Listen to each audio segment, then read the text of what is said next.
Hi, today I am going to discuss about the file separator and the file path separator.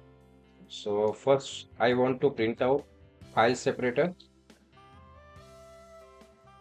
and next is file path separator. Now I run this file. Now file separator is a backward slash and file path separator is a semicolon.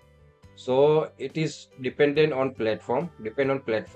So currently I have Windows, then it is a backwards for file separator and part separator for semicolon. If we have Unix system, then file separator should be forward slash and file part separator it should be colon. So and main difference is file separator is preparing directory part or file part for location, and file separator it is a extract file means splitting files from list of files. So for example, in environment variable, we have number of file path.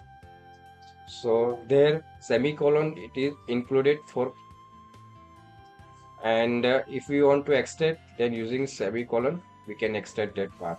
So main difference between file separator and file path separator.